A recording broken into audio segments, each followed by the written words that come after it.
So Fever is very mixed for me. On the one hand, is it a good episode? Yes.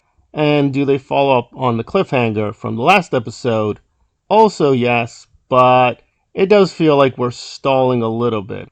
However, the pacing of the episode was pretty strong.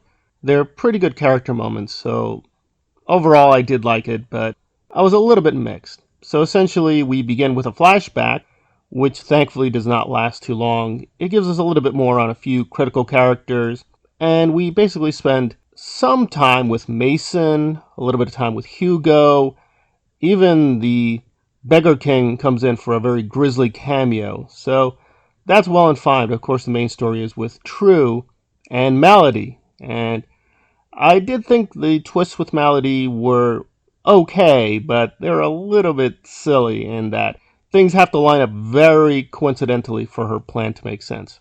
I was expecting that she was just going to go on this kind of murder campaign, but no, there's a reason why she was doing all this digging, and there we go. So the digging had a point. And the way that True and Maladie connect was fine, and there's even some weird lesbian energy going on in this episode. I'm not going to ruin with who and who it's with, but that was really interesting.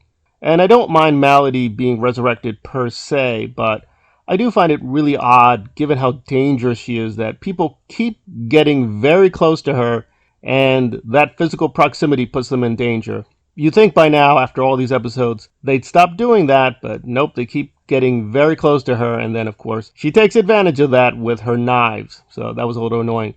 So overall, a strong episode. I do recommend it, but it does feel like we're just stalling because we set up another very, very good cliffhanger. And I did think the ending was incredible. It was even better than the last episode. So it's forgivable that we're basically stretching out the episode to get to another cliffhanger, but I really want to see a resolution to where these stories are going. And I did find Galanthi itself, I guess, a little disappointing because we finally get a very, very good look at the alien.